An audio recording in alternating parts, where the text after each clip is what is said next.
하나님 말씀 요한복음 6장 보겠습니다.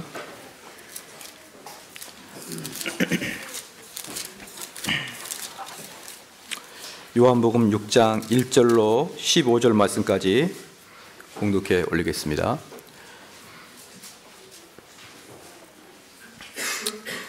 그 후에 예수께서 갈릴리 바다 곧 디베랴 건너편으로 가매 큰 무리가 따르니 이는 병인들에게 행하시는 표적을 보미려라.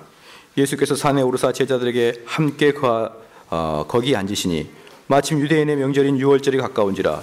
예수께서 눈을 들어 큰 무리가 자기에게로 오는 것을 보시고 빌립에게 이르시되 우리가 어디서 떡을 사서 이 사람들에게 먹게 하겠느냐 하시니, 이렇게 말씀하시면 친히 어떻게 하실 것을 아시고 빌립을 시험코자 하심이라. 빌립이 대답하되 각 사람으로 조금씩 받게 할지라도 200데나리온의 떡이 부족하리이다.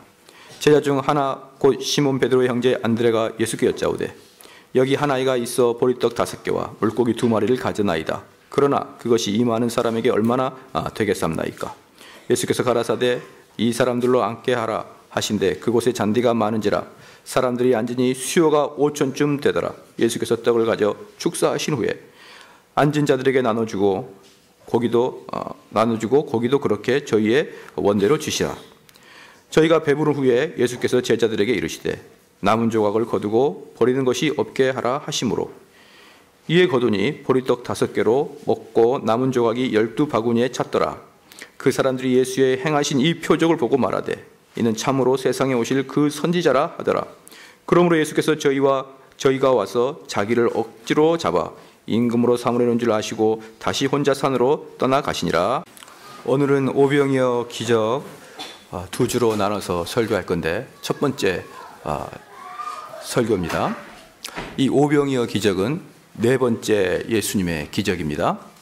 그리고 사복음서에 전체가 다 기록된 사건은 오병이어 사건밖에 없습니다. 6월절 직전에 갈릴리에서 5천 명을 먹인 이 사건은 사복음서에 다 기록되어 있기 때문에 매우 귀중할 수도 있지만 또 그럼에도 불구하고 그런 것과 상관없이 매우 귀중한 것입니다. 마태복음과 누가복음에서는 이 기적 자체에 큰 의미를 부여하고 있고 마가복음에서는 예수님의 사랑과 긍휼을 크게 초점을 두고 있습니다. 그런데 요한복음에서는 이 사건의 역사적인 신학적인 의미를 담고 있습니다. 그러니까 이 네 복음서가 다 똑같이 오병이어를 다루고 있지만 그 해석의 방법이 다 다른 거예요. 그래서 그 해석의 방법이 다르기 때문에 이 네 가지를 네 복음서를 다 살펴봐야 오병이어의 사건이 명확하게 보입니다. 그 중에서 이 요한복음은 역사적 신학적 사건의 의미를 다루고 있기 때문에 아주 중요하다고 할 수가 있습니다. 그 이적은 친히 영적으로 사람을 만족시키는 떡이라는 사실을 관련하여 이 이적을 일으킨 게 분명합니다. 요한복음에서만, 다른 3복음서에서는 나타나지 않고 오직 요한복음에서만 나타나는 것은 뭐냐면 이 이적이 유월절에 일어났다는 것을 밝히고, 그리고 이 이적에 사용된 떡이 보리떡이었다는 것을 밝히고, 그리고 남은 조각을 왜 모았는지 그 이유를 밝히고, 그리고 또 이 이적이 많은 사람들에게 어떻게 영향을 미쳤는지를 밝히는 것은 요한복음밖에 없는 것이에요. 다시 말하겠습니다. 유월절 직전에 이 일이 일어났다는 것하고 보리떡이 사용된 떡이라는 것을 밝혀줬고, 그리고 어째서 그 나머지를 모아라고 했는지, 그리고 그 이적이 일어난 이후에 사람들에게 어떤 영향을 미쳤는지를 알려주는 것은 요한복음밖에 없다는 것입니다. 자, 여기에 많은 가난한 사람들이 있겠죠. 그런데 이 가난한 사람들은 유월절을 앞에 두고 많은 사람이 이제 예루살렘으로 향하고 있었을 것입니다. 예루살렘으로 향하고 있는데 그 유월절에는 예루살렘으로 다 모여야 되거든요. 우리 한국 사람들이 설날에는 고향집으로 가듯이 유대인들은 예루살렘이라는 고유한 명절 때는 다 방방곡곡에서 예루살렘으로 향하고 있습니다. 그럴 때 예수님은 그 예루살렘으로 가는 그 무리들과 떨어져서 한 공간에서 설교 말씀을 전했습니다. 그런데 유월절임에도 불구하고 예수님을 따른 사람이 엄청나게 많았다는 것입니다. 그래서 이제 한참 설교를 하고 있는데 그 말씀이 너무 좋아서 아침부터 저녁까지 설교를 쭉 하고 있는데 아무리 말씀이 좋아도 배고프면 화가 나기 마련이죠. 그래서 밥을 먹어야 되는데 밥이 없는 것입니다. 그런데 예수님께서는 그들이 배고픈 것을 알고 있었을까요? 모르고 있었을까요? 알고 있었습니다. 왜냐하면 예수님도 육신의 몸을 입고 있기 때문에 당연히 배고픈 거 맞습니다. 그래서 예수님께서 뭐라 그랬냐 그러면 5절 말씀에 4절부터 제가 한번 읽겠습니다.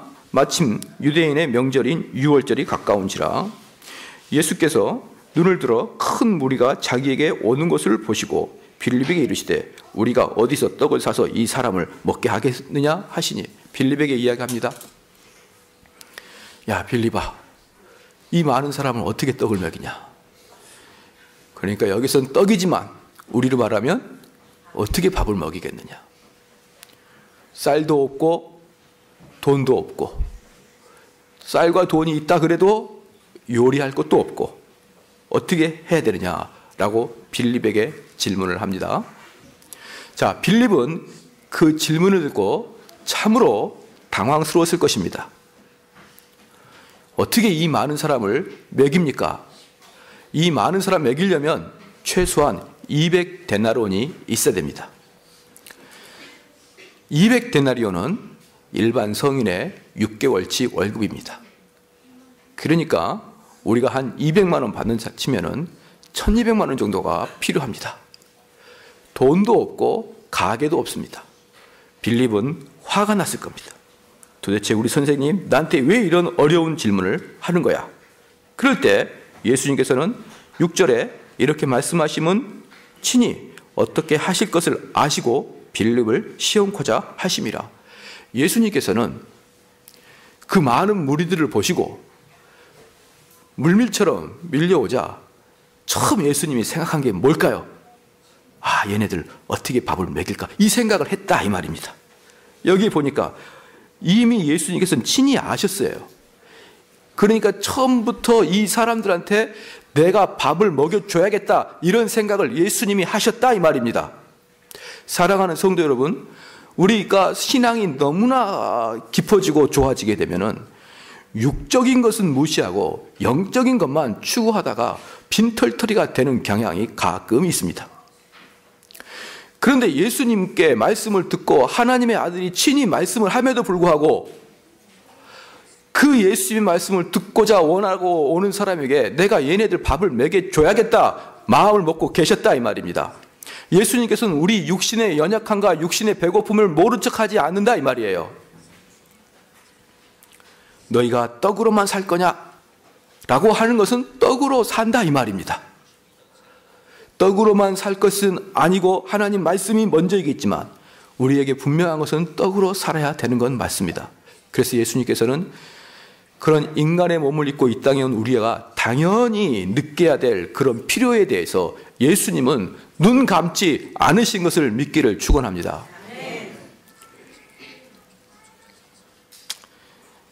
이런 상황 속에서 빌립은 아무런 대처가 없는 것입니다. 자, 이게 교리적으로 매우 중요한데 예수님께 돌아와서 도움을 요청할 때는 항상 사람들이 막다른 골목에 떨어져야 그때 비로소 예수님께 돌아오는 것이에요. 그러니까 빌립이 기브업, 우리는 더 이상 못하겠습니다 라고 할 때 예수님의 역사가 이루어진다 이 말입니다. 그런데 여기서 특별히 유월절을 언급한 게 특징이 있습니다. 성경 말씀은 단어 하나하나가 의미가 다 있습니다. 그런데 특별히 이 사도 요한이 이날이 유월절의 앞에 있다라는 것을 언급하는 것은 왜 언급하냐 그러면 과거의 유월절을 생각하고 유월절과 빗대서 비교하기 때문에 그러는 것입니다. 과거의 유월절 때는 어땠습니까? 이스라엘 사람들이 애굽을 탈출할 때 그 애굽의 노예 생활로 있다가 애굽을 탈출했습니다. 자, 이게 얼마나 기쁜 날입니까? 8.15 광복절 때 우리 국민들이 얼마나 기뻐했습니까? 그런데 사랑하는 성도 여러분, 이게 그렇게 기쁜 일만은 아닙니다. 내가 애굽에 있을 때는 노예로 살았죠. 노예라는 게 뭡니까? 아침부터 일어나서 저녁까지 노예를 하다가 월급도 못 받고 평생을 그렇게 사는 게 노예입니다. 적당한 월급을 받아야 되는데, 그래야 사람이 삶에 그 의미가 있는데, 하나님께서 우리에게 무슨 걸 줬냐, 뭘 줬냐 그러면 우리에게 저금할 수 있는 능력을 줬어요. 그래서 우리 성도들은 항상 저금을 해야 되는 것입니다. 그냥 짐승처럼 그때 먹고 하나님이 알아서 해주겠지, 그렇게 쓰다가 그래 네가 영적으로 살아봐라, 그리고 한 30년 굶게 할 수도 있다 이 말이에요. 그래서 우리는 항상 그 저금을 해야 되는데, 노예인은 저금이 없습니다. 그러니까 이들에게는 미래가 없는 거예요.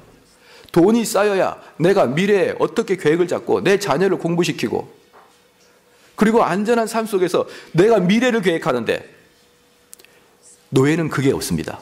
그냥 하루 먹고 하루 끝나는 거예요. 자, 그렇게 되면 짐승과 비슷합니다. 그리고 이들은 대우를, 아주 인간적인 대우를 받지 못하죠. 말 듣지 않으면 회초리가 뭡니까? 채찍으로 두들겨 패는 게 노예 아닙니까? 자, 이들의 노예는 자유가 없습니다. 그러나 업무가 끝나고 집에 들어가면 사랑하는 아내가 있고 자녀가 기다립니다. 어제 우리 모 집사님하고 같이 대화하다가 성경 공부 끝나고 집사님 집에 가는데 그 차에 딸내미가 딱 타 있는데, 그 집사님을 보는 딸내미 얼굴이 얼마나 해맑은지, 그걸 보고 있으면 아마 그 사람은 하루의 노고가 다 풀릴 것입니다. 제가 집에 들어가면 저희 막내딸만 뛰어와요. 때에 따라서는 아들도 뛰어오지만 벌써 이제 큰딸부터는 점점 안 뛰어옵니다. 몸이 묵직해지면서 아빠가 들어오는지 정말 형식적인 인사만 하게 되더라고요. 그런데 그렇게 펄쩍펄쩍 뛰고 오는 그 자녀들을 보면은 노예의 하루에 피로가 풀리는 것입니다. 그런데 이제부터 해방받아서 어디로 갑니까? 광야로 들어갑니다. 광야에는 집도 없습니다. 광야에는 먹을 것도 없습니다. 더욱이 광야에는 뭐가 없습니까? 물이 없습니다. 그리고 사막은 낮에는 45도까지 올라가고 밤에는 놀라면 안 되는데요, 0도까지 떨어집니다. 하루 일교차가 40도가 넘어요. 그래서 밤에는 얼어 죽습니다. 이스라엘은 밤에는 얼어 죽습니다. 그래서 걔네들도 밤에는 모닥불 피우고 자야 되는 것이에요. 여러분, 사막이 덥다 하여 반팔로 갔다가 낮에는 타 죽고 밤에는 얼어 죽습니다. 그래서 중동 아저씨들은 머리부터 발끝까지 하얀 천으로 두루마리로 갈다닙니다. 그런 곳에 들어가는 것이에요. 즉 애굽의 생활보다 광야 생활이 더 힘듭니다. 더 힘든데 얼마큼 더 힘드냐면 극단적으로 힘듭니다. 그리고 광야에서 40년 동안 살 때 이 유대인들은 철저히 하나님만 보고 살아야 되는 그런 일을 하게 되는 것이에요. 자기의 생각으로, 자기의 계획으로, 자기의 열심으로 그 광야는 절대로 살아갈 수가 없습니다. 유월절은 무슨 뜻이냐?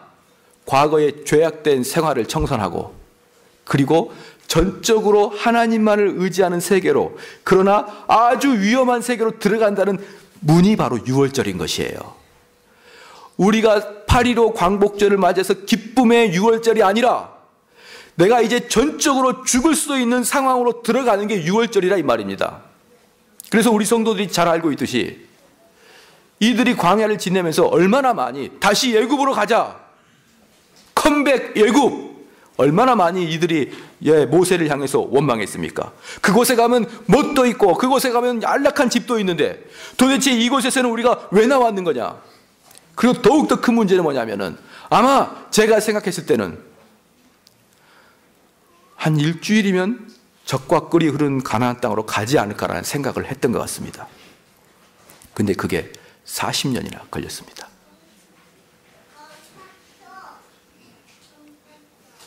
이게 바로 유월절의 특징인 것이에요. 즉 여기서 지금 요한이 말하고 있는 게 뭐냐면, 너희들의 인생에 가장 궁핍한 것, 그거 너희들 노력으로 되는 거 아니다 이 말이에요. 그걸 지금 보여주고 있는 것입니다. 그 유월절이라는 그 단어 하나가 그걸 지금 우리한테 주는 암신 것이에요. 그러면서 빌립에게 묻습니다. 어떻게 하면 되니? 빌립이 말합니다. 몰라요. 200데나리온은 있어야 됩니다. 그럴 때 예수님께서 6절에 다시 한번요, 이렇게 말씀하시면 친히 어떻게 하실 것을 아시고 빌립을 시험코자 하심이니, 7절에 빌립이 대답하되 각 사람으로 조금씩 받게 할지라도 200데나리온의 떡이 부족한 하리라. 제자 중 하나 곧 시몬 베드로의 형제 안드레가 예수께 여짜오되 여기 한 아이가 있어 보리떡 5개와 물고기 2마리를 가졌나이다. 그러나 그것이 이 많은 사람들에게 얼마나 되겠삼나이까. 계속 뭡니까? 우리는 안 된다는 거예요. 인간은 안 된다는 것입니다. 그게 바로 지금 오병이어의 첫 번째 주제인 것이에요. 사랑하는 성도 여러분, 그걸 깨닫길 축원합니다. 다시 한번 말씀드립니다. 여러분이 이제부터 열심히 공부합니다. 제가 인생을 한번 이야기해 드릴게요. 자, 이 인생은 맞을 수도 있고 안 맞을 수도 있지만 많은 사람이 공감할 수 있는 내용입니다. 한 학생이 있습니다. 그 학생이 중고등학교 때 공부를 꽤 잘합니다. 소문도 꽤 공부를 잘한다는 소문이 났어요.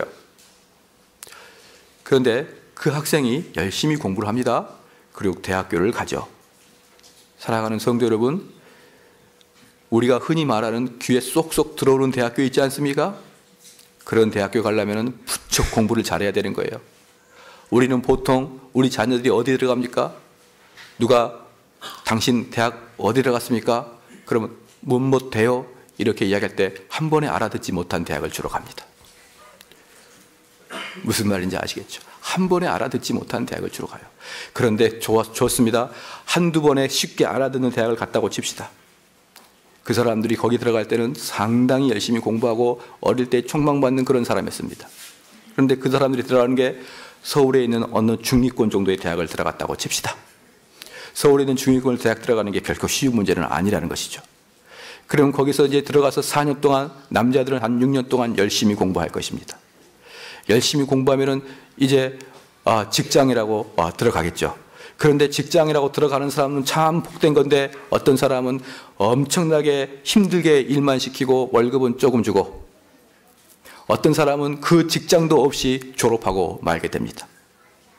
그러면 평균적으로 잡아서 엄청나게 일을 시키고 중간급 정도 월급을 주는 직장에 들어갑니다. 그래서 열심히 일하는데 외모는 양복을 입고 반듯하게 출근하지만 사실은 속 빈털털이에요. 그래서 열심히 일하고 적금을 합니다. 그리고 아가씨를 만나서 결혼을 하게 되죠. 아가씨를 만나서 결혼하면 아가씨가 계속 나한테 욕을 합니다. 쥐꼬리만한 월급을 받아와가지고 뭔 놈의 큰 소리를 그렇게 치냐고. 스트레스 많이 받지만 사실 쥐꼬리보다 조금 더 굵은 월급 받고 더 이상 할 말이 없어서 묵념하고 살고 있습니다. 그리고 아내랑 같이 돈을 벌기 시작합니다. 그랬더니 가정은 피폐해지기 시작합니다. 그리고 그럭저럭 40대 50대 지나면은 아마 느낄 것입니다. 인생이란 게 별거 없구나. 내가 그렇게 그리고 뒤돌아봅니다. 내가 초등학교 때부터 중학교, 고등학교를 뒤돌아봅니다. 저는 그때 도무지 허투루 살지 않았습니다. 열심히 살았습니다. 그런데 50대 딱 되니까 그렇게 열심히 살아왔음에도 불구하고 지금 행복합니까? 구원을 우리는 천국 가는 걸로만 생각하니까 자꾸 구원이 멀어지는데, 구원이 그에게 임하는 사람은 그 마음속에 하늘의 평안과 소망과 행복과 기쁨이 넘치는 것입니다. 그러므로 구원이 임하는 사람은 지금 행복해야 되는 것이에요. 그런데 우리가 열심히 살았을 때 행복하냐 이 말이에요. 사랑하는 성도 여러분, 그걸 깨는 게 6월절의 시작입니다. 나의 행복을 위해서, 나의 미래를 위해서 하나님이 주셔야만 된다는 것을 아시기를 축원합니다. 그게 6월절이에요. 이 이야기는 우리 중고등학생들, 우리 초등학생은 들을 필요가 전혀 없어요. 그냥 여러분들은 열심히 공부하면 돼요. 목사님이 공부가 다가 아니래. 그리고 밤새도록 게임하고 앉아 있으면은 그건 말도 할 수 없는 사람이고, 이 이야기의 대상은 40대 이상을 되는 것이에요. 열심히 살아도 나에게 오는 것은 내가 생각했던 그 만족이 아니라 또 다른 허망함, 또 다른 허망함의 연속인 것입니다. 그래서 6월절에 너희들이 느껴야 될 것은 무엇이냐? 너희들에게 기쁨과 소망을 주시는 것은 오직 하나님만이 주신다 이 말입니다. 할렐루야. 두 번째, 이것은 예수 그리스도의 충분성입니다. 이 세상에 몰두하여도 풍성한 생명을 얻을 수는 없습니다. 행복한 만족도 없고 내가 참 잘 살았다는 그런 마음도 없습니다. 그런데 예수님께 오면 먹고도 남습니다. 하나님의 하늘의 보화는 무한대가 있습니다. 하나님의 사랑은 무한하십니다. 할렐루야. 근데 하나님의 사랑은 무한하시는데요, 사랑은 무엇으로 나타나냐면 주는 것으로 나타납니다. 그래서 하나님께서 우리를 사랑하셔서 자기의 가장 사랑하는 아들을 주심으로 그 사랑을 확증하였노라고 이야기합니다. 사랑은 주는 것으로 확인되는 것이에요. 그러므로 예수님은 우리에 대한 사랑이 무한하심으로 예수님은 우리에게 주실 게 무한대를 가지고 있다 이 말입니다. 그래서 우리에게 예수님은 차고 넘치도록 풍성하게 주는 것이에요. 혹시 엘리사의 기름병 사건을 아십니까? 엘리사가 어땠습니까? 과부에게 빈병을 채우라 그랬습니다. 그 집에 빈병이 있을 동안에 계속 기름이 나왔습니다. 하나님은 다 채우신다. 그걸 믿길 축원합니다. 예수님은 가난한 자에게 오셔가지고 그에게 채우신 것입니다. 자, 여기에서는 영적인 축복도 있지만 물질적인 축복도 같이 따라가는 것입니다. 빌립보서 4장 19절에 나의 하나님이 그리스도 예수 안에서 영광 가운데 그 풍성한 대로 너의 모든 쓸 것을 채우시리라. 그런데 오늘 이 시간에도 주님 앞에 나오는데 빈 그릇을 가지고 나와야 되는데 꽉 찬 그릇을 가지고 나오는 거예요. 사랑하는 성도 여러분, 항상 주님께 나올 때는 빈 그릇을 가지고 나와야 됩니다. 근데 그 빈 그릇이 뭐냐 그러면 나는 도저히 할 수 없다. 나는 이 땅에서 내가 계획하고 내가 인생 설계하는 게 그게 그대로 되지 않는다는 것을 믿어야 되는 것입니다. 세상에 나가면 어떻습니까? 내일을 위해서, 미래를 위해서 지금 계획 잡고 지금 열심히 일해서 안정되고 평화롭고 행복한 미래를 계획하자고 세상은 계속적으로 이야기합니다. 그래서 세상에 하는 사람들은 계획을 쫙 잡고 그 계획대로 실천해 나가면서 이 계획이 끝날 때마다 하나씩 달성될 때마다 나에게 기쁨이 오고 행복이 올 줄 아는데 하나님은 말하십니다. 그런다고 행복이 오는 게 아니다. 그건 하나님이 주시는 거다. 예수님은 히브리서 4장 15, 16절에 보니까 예수님은 우리와 똑같은 시험을 받았다고 했습니다. 그게 무엇이냐 그러면 예수님은 우리 필요를 뭔지 다 아신다 이 말이에요. 세 번째, 하나님이 우리를 잊으셨는가 이런 생각을 할 때가 있습니다. 천만의 말씀입니다. 예수님은 이미 이들에게 먹을 것을 이미 생각하고 있었습니다. 항상 예수님이 먼저 생각하는 것입니다. 어떤 사람이 기도할 때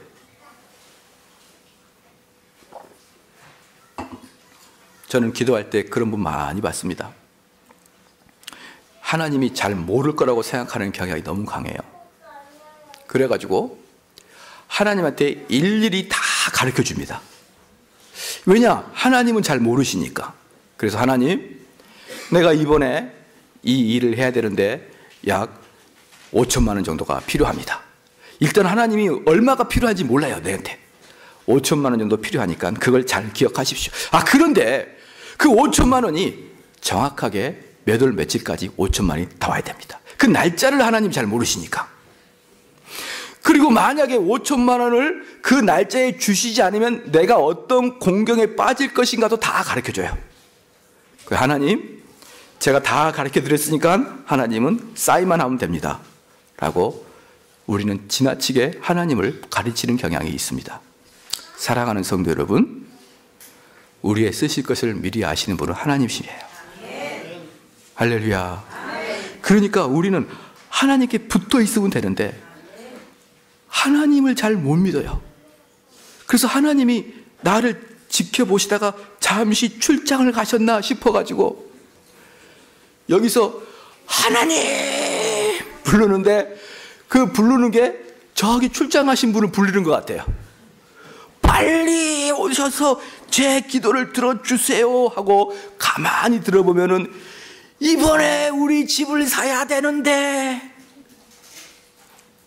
이번에 우리 이거 전세가 나가야 되는데, 이번에 이 사업이 잘 돼야 되는데, 우리 집이 팔려야 되는데, 이러면서 하나님께 저기 멀리 있는 분을 불러다가 이제 내 요구를 쭉쭉쭉 해대는 것이에요. 왜냐하면 하나님이 못 들을까 봐. 그리고 자기 죄를 고백할 때는 그렇게 조용히 고백합니다. 하나님, 저번 주에 제가 직장 상사한테 못한 짓을 했습니다. 이렇게 회개는 가볍게 하는데, 하나님 부른 거 보면은 우리 아들 장가를 보내주시고, 한때는 제가 새벽 기도할 때 시험에 든 적이 있었어요. 어떤 분이 기도를 할 때 아주 구체적으로 이야기하는데 그 집안의 대소사를 다 이야기합니다. 그럼 좀 가만히 앉아서 들려요. 그게 왜 그렇게 막 선명하게 이야기하는지 모르겠어요. 목사님 다 듣게. 그 집 아시죠? 이러면서 하나님은 우리를 아시고 계십니다. 여러분, 이 믿음을 가지셔야 되는 거예요. 그리고 여러분이 가장 필요적자할 때 하나님은 그 일을 진행하십니다. 그리고 가장 좋은 시기와 가장 좋은 환경은 우리가 아는 게 아니라 하나님이 아십니다. 그래서 이런 하나님이 우리를 계속 보고 있다는 그 관념이 없는 사람은 어떤 마음이 드냐 그러면, 어려움이 당하고 궁핍한 일이 딱 생기면 누구를 찾습니까? 목사님을 찾아요. 목사님을 찾는 건 참으로 좋은 습관입니다. 우리가 교인들이 대소사를 이야기할 때 목사님과 상담하는 건 대단히 중요합니다. 그런데요, 목사님의 위로는 한계가 있습니다. 목사님의 위로는 한계가 있어요. 우리를 끊임없이 새로운 힘으로 위로해 주신 분은 하나님이십니다. 할렐루야. 그래서 우리는 어려움이 생길 때 당연히 목사님께 찾아와서 상의를 해야 되겠지만 더 먼저 하나님께 상의를 해야 되는 것이에요. 우리가 한번 야곱을 생각해 보겠습니다. 야곱은 다른 건 우리의 야곱의 스토리를 다 잊어버리고 제가 이제 야곱의 이야기를 다시 재정립해 드릴 테니까 한번 보십시다. 야곱은 가장 사랑하는 아들이 있었습니다. 가장 사랑하는 아들은 우리가 다 알다시피 요셉이었습니다. 세월이 흘렀습니다. 근데 형들이 찾아왔습니다. 형들이 찾아와서 요셉이 동물에 찢겨 죽였다는 거예요. 그러면서 옷을 하나 들고 왔습니다. 야곱의 마음엔 천근만근의 무거움이 있었을 것이에요. 제가 언젠가 한 번은 그 대학생 자녀가 죽은 그 초상집에 갔는데 거기는 무슨 위로가 없어요. 위로가 없습니다. 제가 이번 주에도 장례식장에 다녀왔는데 한 분은 93세 돌아가셨어요. 그 따님이 눈이 이렇게 부었더라고요. 저는 그 다음날 갔거든요. 임종하시고 그 다음날 갔습니다. 눈이 부어 있었어요. 그래서 저희를 보더니 웃으면서 하는 말이, 목사님 이제 잊었습니다. 우리 아버지는 좋은 데 갔어요. 할렐루야. 제가 그랬어요. 그 믿음 큽니다. 부활의 소망 가지십시오. 그랬습니다. 근데 아들이 죽으면 못해요. 부모님이 돌아가시면 잊을 수 있습니다. 근데 아들이 죽은 곳에서는 목사님 다 잊었습니다. 이제 절대 없습니다. 거기 가면 위로가 없습니다. 거기 가면 위로자나 상주나 울고만 있는 거예요. 야곱이 그랬어요. 야곱이 그 중에 제일 사랑하는 아들 요셉이 죽었다는 거예요. 아마 야곱은 생각했을 것입니다. 머리에 떠올랐을 거예요. 하나님이 나에게 벌 주시는구나. 하나님이 나에게 벌 주시구나. 그리고 그곳에 오랜 시간이 지나고 기근이 들자 야곱은 그 아들들을 애굽에다 보냈습니다. 그랬더니 애굽에 보냈더니 또 우리는 다 알지만 모른 척 합시다. 요셉이 애굽의 총리가 되어가지고 애굽의 총리가 그 사람들을 뭐로 몰아붙이냐 그러면 정탐꾼으로 몰아붙이는 것입니다. 그래서 너희들 돌아가는데 그 중에 시몬을 인질로 잡았습니다. 이걸 잡을 테니까 너희들은 너희 집에 들어가서 모든 식구, 특별히 그 막내 동생 다 데리고 애굽으로 오지 않으면 너희들을 정탐꾼으로 알고 이놈 다 죽이겠다, 이렇게 공포를 한 것입니다. 그러니까 형들이 어깨가 축 처져가지고 애굽에서 이스라엘로 왔습니다. 그리고 야곱한테, 아버지, 시몬이 또 인질로 잡혔는데 베냐민도 데리고 오래요, 아버지. 그 순간에 야곱은 청청병력의 소리를 듣는 것이에요. 하나님, 나를 왜 이렇게 꼬이게 합니까? 하나님, 내가 잘 되는 거 보고자 싶습니까? 나를 왜 이렇게 공궁에 빠뜨립니까? 하나님! 그리고 야곱은 어쩔 수 없이 그 길을 가게 됩니다. 사랑하는 성도 여러분, 근데 바로 그 순간이 야곱이 축복받는 순간이었어요. 야곱의 입장에서는 그게 축복인지 기쁨인지 전혀 개념 없습니다. 생각 없습니다. 그런데 하나님 입장에서는 그때 축복이 시작되는 것입니다.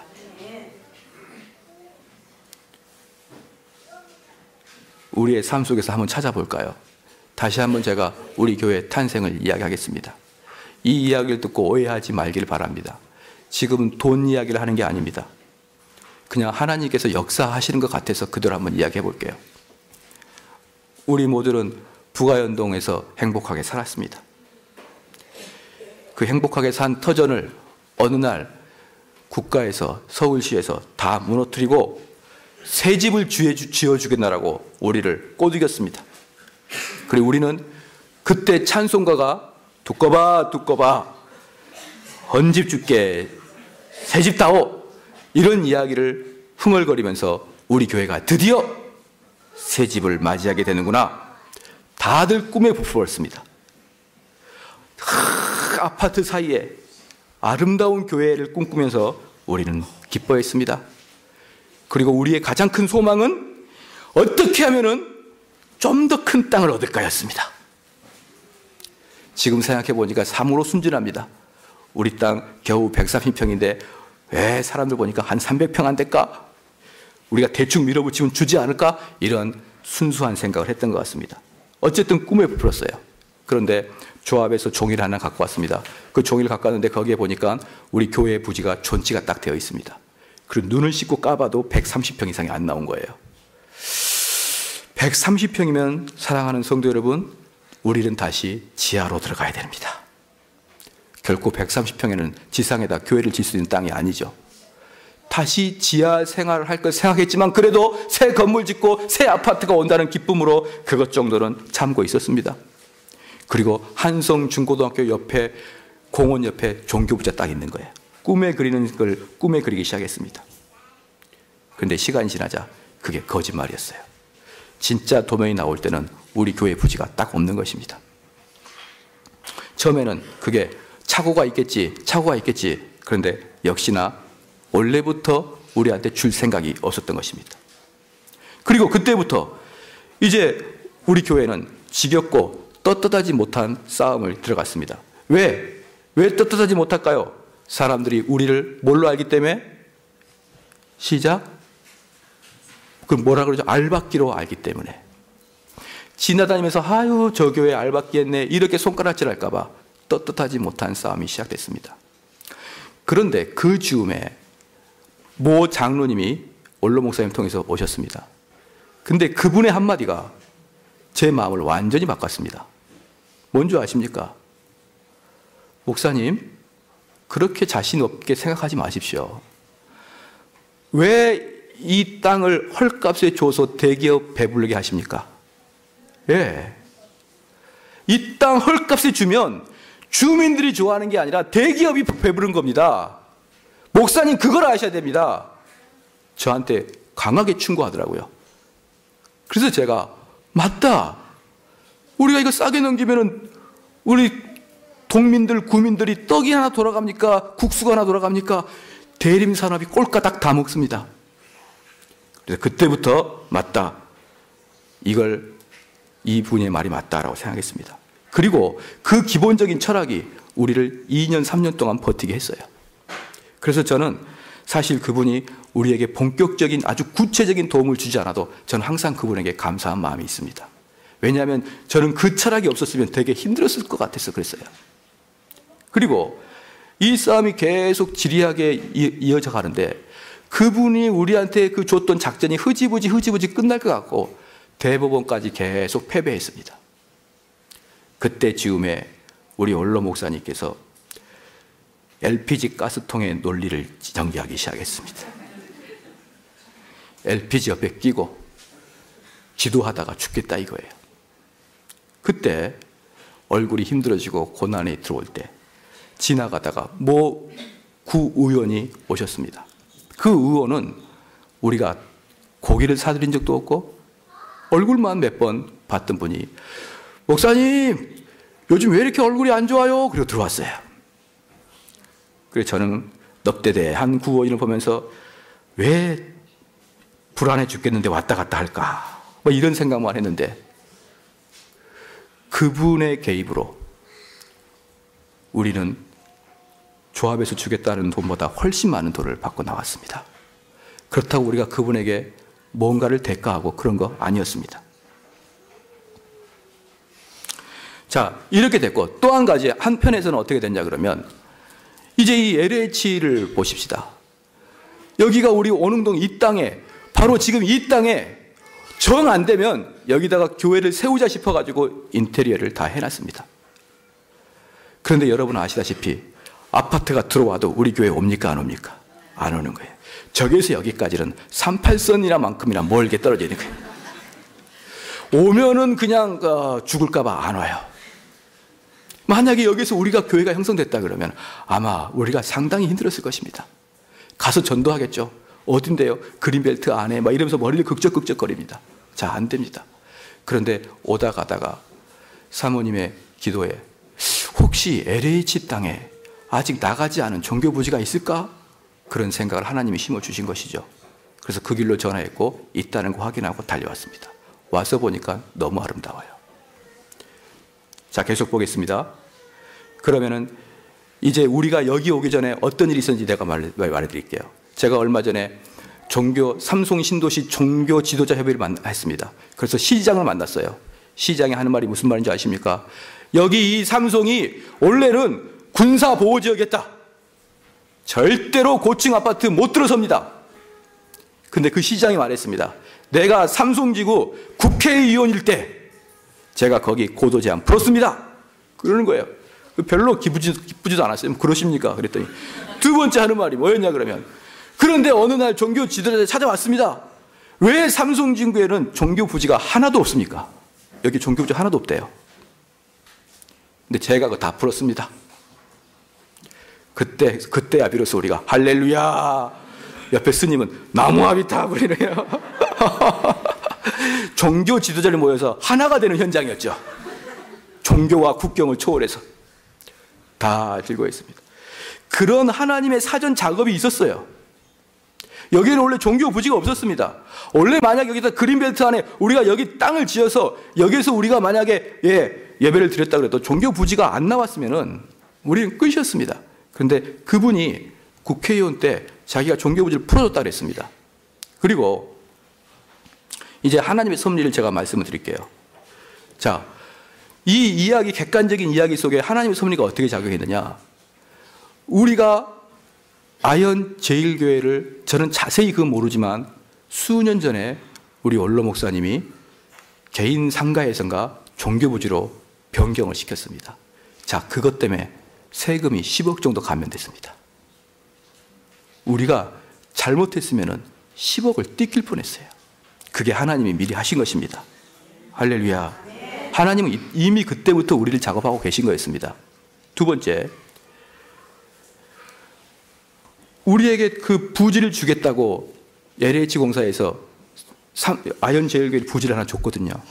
그 종이를 하필이면 저한테 줬으면은 감사합니다. 그리고 던져놨을 거예요. 근데 우리 원로 목사님은 모든 걸 모으세요. 버리는 게 없어요. 모아놨습니다. 그 한 장이 우리를 대법원까지 가게 했어요. 그 그거 없었으면 우리는 끝이었습니다. 그게 제 손에 들어왔으면 일주일 안에 없어집니다. 어딨냐? 아, 글쎄 책상에 옮긴 것 같은데 책장에는 아무것도 없어요. 그것도 하나님의 섭리입니다. 그리고 모 장로님이 오셔가지고 이거 빨리 나가지 마십시오. 절대로 빨리 나가지 마십시오. 했던 것도 하나님의 섭리입니다. 그리고 모 의원이 와가지고 중간에 협정해 준 것도 하나님의 섭리입니다. 왜 그런지 제가 말씀을 드릴게요. 우리가 나올 때 조합에서 계속 우리한테 협박을 했습니다. 뭐라고 한지 아십니까? 이거 합법적이기 때문에 법원에서 청구받아가지고 이 집 다 직기 드러내고 목사님 드러내고 다 끝장낼 수 있습니다 라고 공포를 줬어요. 그리고 또 하나 공포가 뭐였냐면, 목사님 이거 지금 안 나가시면 이거 지금 작업 방해로 공탁 걸어놓고 매일마다 작업 비용 빠집니다. 그렇게 공갈 협박을 했습니다. 그런데요, 그게 우리는 공갈 협박인 줄 알았어요. 근데 여러분 부가연동이 보시면은 조그만 비닐 천막 하나 있는 거 보시죠? 혹시 아십니까?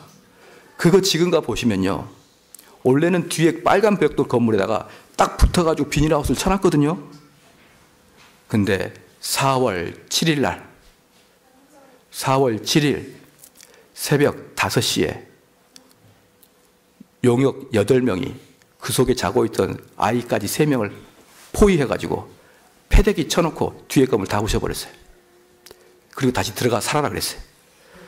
야, 거기는 어떻게 됐느냐? 도로가에 그냥 천막 하나 치고 사는 거예요, 이제. 그리고 더 중요한 것은 뭐냐면, 지금까지 공사 파괴한 걸로 법원에서 13억을 받았어요. 13억을 벌금 받았어요. 거기는 오도 가도 못하게 돼버렸어요, 이제. 근데 잘 보십시오. 저는 지금 다시 말하지만 돈을 많이 받고 적고 받고를 이야기한 게 아니에요. 하나님이 우리를 어떻게 인도하시냐 그러면, 제가 그 의원을 만나가지고 들었는데 거기에서 마지막 현금 청산하고 나온 교회가 우리 교회밖에 없어요. 마지막이었습니다. 그리고 여기 올 때 삼성 부지의 종교 부지를 우리가 마지막으로 들어갔어요. 우리 이후에 교회가 들어온 게 없습니다. 하나님이 쭉 역사하신 거 안 보입니까? 그때 사람을 쓰시고 그때 방법을 하나님이 지정해 줬지 누가 그 방법을 생각해낼 수 있단 말입니까? 저는 이걸 보면서 하나님의 역사가 이런 식으로 우리한테 오는구나. 그래서 어떻게 됐냐 그러면 보십시다. 제가 삼성 종교 지도자 협회에 참석했더니 딱 모여서 어떤 목사님이 그러는 거예요. 그 목사님은 저기 삼성역 근방에 큰 땅을 갖고 있던, 옛날부터 약 50년 전부터 이 동네에 터줏교회였습니다. 땅이 약 500평 정도의 건물이 큰 교회를 가지고 있던 목사님이 여기 조그만 350평 받고 조그만 교회를 지은 거예요. 그리고 또 스님 한 분도, 원래 절가는 크지 않습니까? 스님은 저기 절을 크게 짓겠군요. 제가 이제 이렇게 이야기하니까 이렇게 해줘야 돼. 이렇게 돼. 목사님, 작아요. 몇 평인데요? 300평이에요. 아니 어떻게 절간이 300평밖에 안 된답니까? 속았어요. LH 공사에다가 빨리 도장을 찍어주면 그들이 우리를 좋게 해줄 줄 알았는데 빨리 도장을 찍어줬더니 1000평이 300평 됐어요. 제가 지금까지 살면서 스님 불쌍한 적 처음이었습니다. 스님 안 됐군요. 눈물이 날라 그래요. 왜 버티지 그랬습니까? 종교인들이 어떻게 버티겠습니까? 그래도 잠을 못 자겠어요. 스님이 그래요. 산에 1000평을 다 헐값에 팔아버리고 요 중간에 300평을 받은 거예요. 그러면서 저한테 어떻게 목사님은 그렇게 지혜롭습니까? 그러면서 저한테 하는 말이, 목사님 교회가 쭉쭉 올라가대요. 여기 왔다 갔다 하면서 우리 교회를 너무 스님이 관심을 많이 가져요. 막 쭉쭉. 거기 부흥하겠더라고요. 그래서 제가 스님 부흥이라는 단어 어떻게 하십니까? 목사님 말 마세요. 제가 26살 때까지 장로교 다녔어요. 그래서 우리 절가는 약간 교회 냄새가 나요. 수련회도 하고 주일날도 예불을 드리고 산불가도 하고 주일학교도 하고 다 한다는 거예요. 이게 다 교회에서 배웠다는 거예요. 그러면서 부응하십시오. 보십시오. 아까 만났던 사람들이 하나님이 예배해 준 사람 아니면 우리도 똑같이 됩니다. 그리고 지금 잠 못 잡니다. 억울해가지고. 억울해서 잠 못 자요.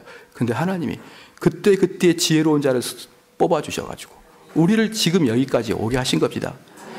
그러므로 사랑하는 성도 여러분, 교회 안에서 힘들다고 하지 마십시오. 하나님이 하시는 일을 힘들다고 하지 마시기를 축원합니다. 봐보십시오. 제가 시편을 읽을게요. 나의 힘이 되신 여호와여, 내가 주를 사랑하나이다. 여호와는 나의 반석이시여, 나의 요새시여, 나를 건지시는 가지요. 나의 하나님이시여, 나의 피할 바이시여, 나의 생명이시여, 나의 구원의 뿌리시여, 나의 산성이 이루시라. 하나님은 이런 분이에요. 그런데 이렇게 하나님이 역사하는 중간에 하나님의 역사를 아직도 못 보고 자기의 불평불만하는 사람한테 분명히 에레미야는 이렇게 얘기합니다. 나 여호와가 이같이 말하노라. 무릇 사람을 믿으며 혈육으로 그 권력을 삼고, 분명히 이야기합니다. 사람 믿고 혈육으로 권력을 삼고 사람의 초점 둔 사람은 어떻게 한 줄 아십니까? 여호와에게서 떠난 그 사람은 저주를 받을 것이라. 그는 사막의 떨기나무 같아서, 여기 잘 들어보십시오. 좋은 일이 오는 것을 보지 못한다 그랬습니다. 무슨 말이냐 그러면요, 하나님의 은혜와 좋은 축복을 주시는데 그걸 못 보는 거예요. 그러니까 인간의 관점에 섞여 있고 인간을 보는 사람은 지금 하나님이 우리 교회에 주는 축복을 보지 못하고 그냥 힘들어하는 거예요. 그냥 짜증을 내는 거고. 좋은 일을 보지 못하고 광야, 간조한 곳, 건건한 땅, 사람이 거하지 아니하는 땅에 거하리라. 그런 즐거운 시간에 건조한 곳에 가서 거하고 있다 이 말이에요. 사랑하는 성도 여러분, 지금 저는 객관적인 이야기를 하기 위해서 교회 이야기를 했습니다. 그럼 여러분 개인을 한번 보십시다. 여러분 개인의 삶이 힘들죠? 근데 그게 축복의 시작이라 이 말이에요. 하나님의 전지전능하심을 믿기 축원합니다.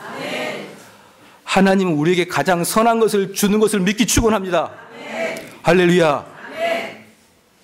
왜 아멘은 이렇게 큰데 여러분의 남편이나 아내를 보면서 어메 이럽니까? 예? 하나님이 주신 것을 믿고 하나님이 가장 선한 것을 주신 것을 믿는다면 아멘 그러는데 집 구석이 왜 이 모양이냐? 내가 몇 번을 너한테 이야기야, 네가 변할 거냐? 아이고 제 왼수를 내가 어떻게 만났냐? 하나님이 만나게 해주신 거예요. 하나님이 만나게 해주신 거예요. 그래서 여러분이 이 믿음을 믿으면, 야곱 이야기 쉬워요. 우리 교회 이야기 쉬워요. 왜? 객관적인 이야기니까. 근데 여러분 주관적인 문제에 들어가서 여러분의 모든 환경을 하나님이 주신 걸 믿고 기쁨으로 받아들여야 되는 거예요. 이놈의 아들은 왜 이렇게 공부를 퍼 못하는지, 맨날 잠만 퍼자고 누구 집 아들은 뭐라고 이렇게 이야기하는 것은 하나님이 그 아들을 주셨는데 어떻게 하란 말입니까? 저도요, 우리 아들을 스펄전으로 키우고 싶었습니다. 스펄전은 할아버지가 개혁주의 목사님이었어요. 스펄전이 어릴 때 장난감이 없어가지고 할아버지 방에서 놀다가 할아버지의 책을 읽으면서 걔가 6살 때부터, 걔가 아니죠, 그분이 6살 때부터 청교도 서적을 읽기 시작했습니다. 그리고 신학도 하지 않은 분이 당대 영국 최고의 목사, 아니요, 2000년 역사 중에 설교 황태자가 된 거예요. 그래서 저도 우리 아들을 방에다 가둬놨어요. 그랬더니 태권도를 하더라고요. 발차기. 아빠 덤벼! 너 꿈이 뭐냐? 나는 꿈이 의사야. 아니 의사가 왜 자꾸 태권도 하냐? 나쁜 사람을 쳐 죽일 의사야. 자세히 들어보니까 무사야, 무사. 나는 뭐 무사야, 검도를 배울 거야, 태권도를. 스펄전처럼 책을 읽기는커녕 맨날 태권도를 하고 다니는 거예요. 맨날 태권도를. 스펄전은 하나님이 주신 겁니다. 할렐루야. 여러분, 우리 아들 7살인데 뭘 잘해? 이야기하지 마세요. 배 아프니까. 하나님이 주신 거란 말이에요. 하나님이. 그 아들이 똑똑하고 잘난 것은 다 하나님이 주신 거예요. 저도 우리 아들 키우고 싶어요, 그렇게. 하지만 우리 아들 절대로 안 해요. 우리 아들을 아시는 분이 계시겠지만 어렸을 때 영어 천재 났다고 소문난 거 기억나십니까? 얘가 4살 때 동물원 가더니, 여러분 영어 많이 알아도 얼룩말 영어로 모르죠? 얼룩말, 조랑말 딱 보더니 찌브라 찌브라. 와, 얘가 뭐 영어를 왜 이렇게 잘 알아? 엊그저께 물었습니다. 민혁아, 너 한때 영어 잘했잖아. 그랬더니 뭐라는 줄 아십니까? 어릴 때 잘했지 뭐. 지금은 하나도 몰라. 하나님이 주신 거예요. 그 아들은 하나님이 그 머리로 주신 거예요. 그래서 나는 감사하게 키우는 것입니다. 하나님 나에게 주셨기 때문에 나는 다른 사람을 부러워하지 않습니다. 나에게 주신 그 하나님이 나에게 주신 걸 좋아해요. 내 환경을 좋아하고 나에게 맡겨주신 우리 성도를 좋아하는 것이고, 다른 사람을 욕심내는 게 아니라 하나님이 주신 이 환경을 여러분이 받아들여야 되는 것입니다. 집안에서 여러분 배우자를 받아들여야 되는 것이에요. 이건 하나님이 여러분에게 주신 그 선물이라는 걸 받아들여야 되는 것입니다. 여러분 집안에 있는 그 며느리를 받아들여야 되는 것입니다. 여러분 집안에 있는 사위를 받아들여야 되는 것이에요. 왜 이 모양일까? 왜 이렇게 만족하지 못할까? 이렇게 하지 마시고 하나님이 나에게 주신 분이다.